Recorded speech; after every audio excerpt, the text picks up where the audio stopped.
Praise the lord. దేవుని నామంలో వందనాలు. దేవుడు ఈ యొక్క సమయమునందు ఒక మాటను జ్ఞాపకం చేయడానికి అవకాశం ఇచ్చి ఉన్నాడండి. మరి లేఖనాన్ని ఒకసారి ధ్యానించినట్లయితే రోమిలికి రాసినటువంటి పత్రికలో 5వ అధ్యాయము 8వ వచనం ఈ విధంగా వ్రాయబడి ఉన్నది. అయితే దేవుడు మన ఎడల తన ప్రేమను వెల్లడిపరచుచున్నాడు. ఎట్లనగా మనమింకనూ పాపములో ఉండగానే క్రీస్తు మన కొరకు చనిపోయాను. చూసారా ప్రియ దేవుని వల్లరా, మనము పాపంలో ఉండగానే క్రీస్తు మన కొరకు తన ప్రాణమునిచ్చి ఉన్నాడు. ఆయన ప్రేమ ఎంత గొప్పదో మనము గ్రహించాలి.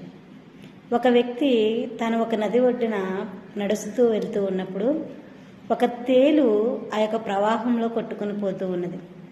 ఆ ప్రవాహంలో కొట్టుకుపోతున్నటువంటి ఒక తేలును చూసిన ఆ యొక్క వ్యక్తి వెంటనే ఆ యొక్క నీళ్లలోనికి వెళ్ళి ఆ యొక్క తేలును తన యొక్క 2 గుప్పిళ్లతో పట్టుకుని తీసుకుని వస్తూ ఉన్నాడు.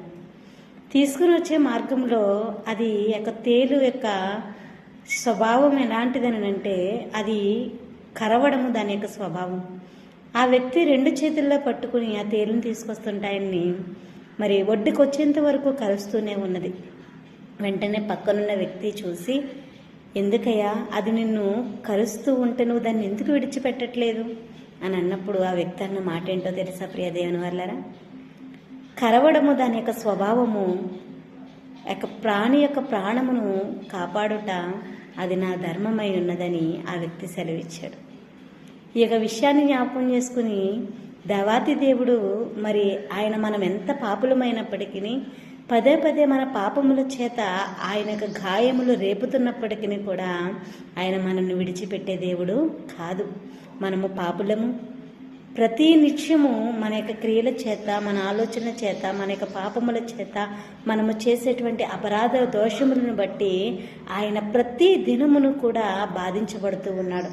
అయినా ఆయన మనలను విడిచిపెట్టట్లేదు. ఆయన వాక్యం సెలవిస్తూ ఉన్నది కీర్తనలో 103:8వ అధ్యాయంలోని చక్కగా మన కొరకు మాట్లాడుతూ ఉన్నాడు. యెహోవా దయాళుడని, ఆయన కనికర గలవాడని, ఆయన దీర్ఘశాంతుడని, కృపాతిశయము గలవాడై ఉన్నాడని వాక్యం సెలవిస్తుంది. ఆయన కనికరము చూపే దేవుడు, ఆయన దయ చూపే దేవుడు. మనం ఎన్ని మరి ఆయనను అవమాన పాలు చేసినా ఆయన మాత్రం మనల్ని విడిచిపెట్టట్లేదు.